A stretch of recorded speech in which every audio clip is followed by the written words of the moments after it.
Hello, class, and welcome to Group Dynamics, Psychology 4533. My name is Laura Anderson. I am your professor for this 7-week course, and I'm coming to you today from Nashville, Tennessee.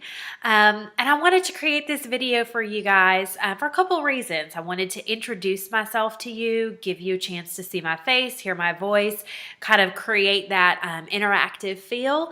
But I also wanted to create this video for you today so that you had a chance to hear about this class and the different types of assignments, the things that'll be expected, and those sorts of things. So I've created this syllabus video, and I do ask that, as we're getting into this class and there's all sorts of new assignments and groups and all those sorts of things, I would ask that you read all of the opening emails that I send, the announcement that I'm posting within the course, as well as watch this video prior to asking any of those questions. In my experience, I have found that most of the questions that you have and the things that you're concerned about or worries that you have will be addressed in one of those three formats, either by this video, by the emails that I send, or by the announcements posted within the course. So sit back and relax, grab your syllabus. I'm going to be following the syllabus pretty much throughout this entire video, as this will just kind of go over in depth a little bit more and in detail the assignments that we're going to have for this class. But I did want to go over a couple things just about me and how I run the class and what you guys can expect in terms of participation and grading and all those fun sorts of things. So really quickly, I do like to talk about my email policy because I really do like to interact with you, and I have many students who will interact with me outside of the courses on other counseling questions, psychology questions, schooling questions, those sorts of things, as well as the regular classroom questions. And I love being able to interact with y'all by that about that. Excuse me.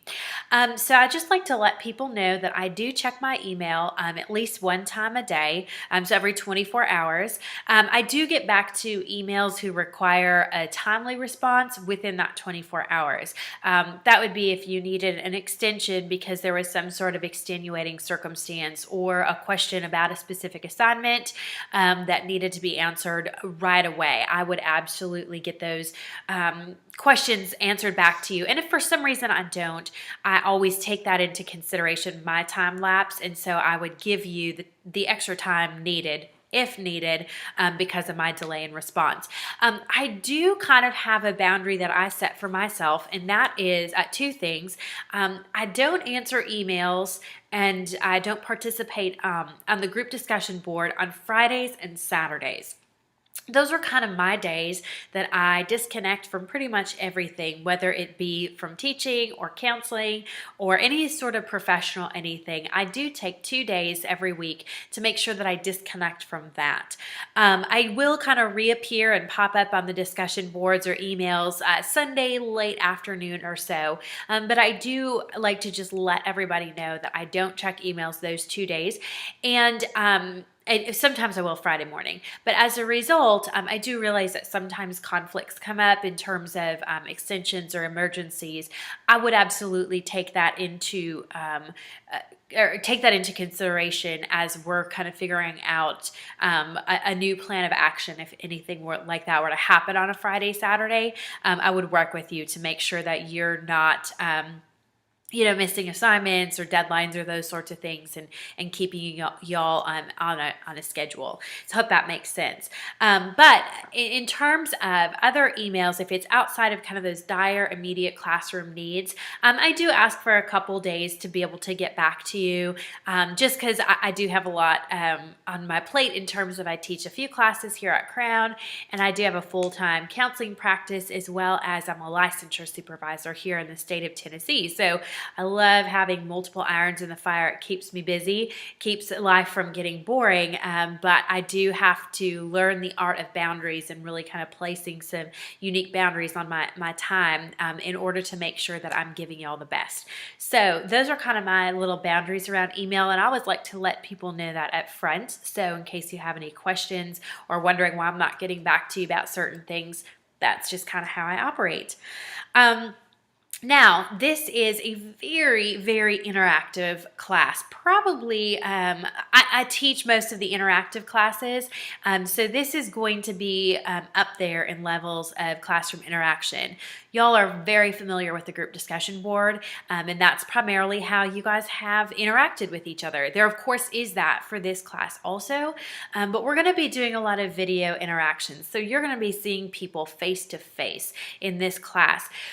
And with that, of course, can come sometimes when we're working in groups, there can be conflict, there can be personality differences, there can be expectations that aren't met. Maybe somebody feeling like they're pulling more of their weight or somebody feeling like somebody else is feeling less. So we are going to be split into groups for the remainder, or for the entirety, excuse me, of this course. And so to that end, I realize that sometimes conflicts are going to come up. Because this is a counseling group, the encouragement first would be to work those conflicts out within your group. If for some reason that can't happen, you could absolutely involve me in it. I'm absolutely somebody who can mediate and advocate for you guys as individuals or as the group, and can help you settle some of those things. So if there's ever a point within your groups that you feel like we've addressed this and we can't come to a resolution, please make sure that you involve me in that discussion. You are not to dissolve the group on your own and decide that you want to break apart, or those sorts of things. Those are decisions that I make. And so I just want to be really upfront that if for any reason in the next 7 weeks is conflict within your group, not just scheduling conflicts, that's something that y'all will need to figure out. But if you do have conflict within your group, try to settle that within the group and involve me as necessary. And then the final thing before we kind of jump right into the syllabus is, again, that this is a very interactive class, and that's one of the reasons I chose to teach it. I'm a very interactive professor. I don't know what other professors are like. I only know what I'm like. And so to that end, I really try to create a community feeling. I do that in a couple of ways. I'm interactive on the group discussion board. A lot of times I'll post follow-up questions. I send out emails. I give you guys resources, and I do lecture videos. And that's just my way of being able to connect with y'all and give you really that classroom feeling, because I know that sometimes it can feel really isolating to be sitting in your individual homes in Minnesota and in Nashville and in England and Arizona and other places like that. And so I really try to create a community feel, because I know how important that is.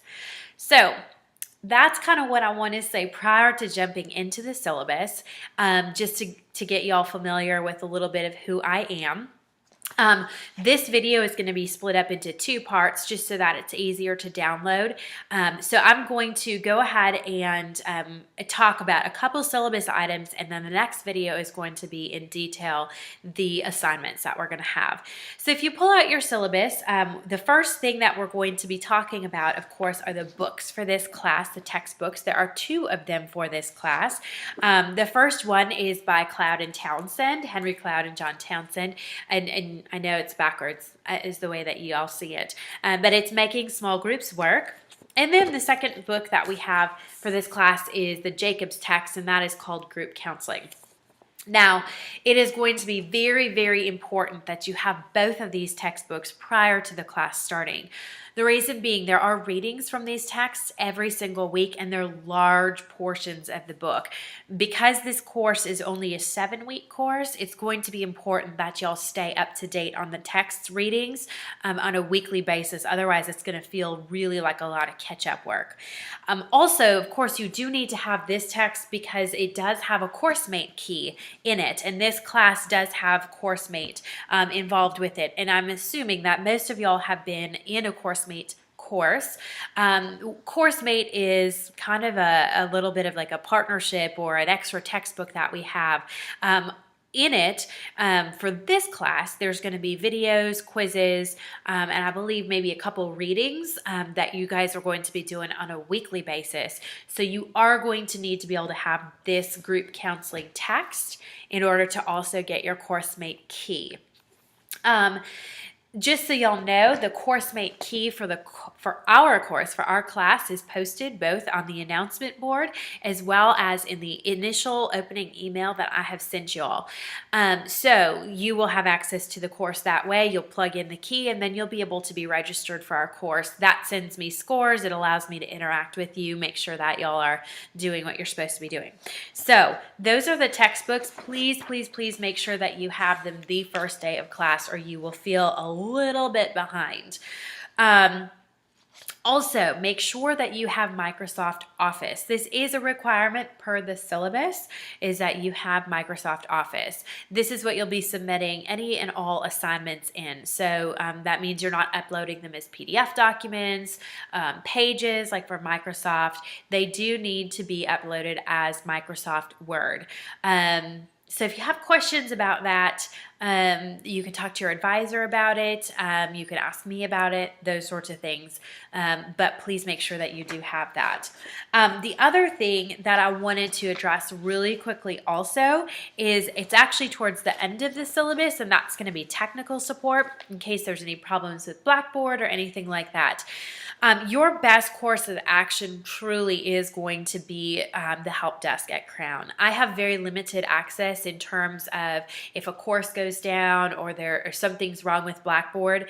Personally, I'm not able to fix that. I can go in and make spelling changes or grammar changes or even change different aspects of the syllabus or assignments or grading, those sorts of things. But if there's any sort of error or technical difficulty outside that, the help desk is going to be the best course of action.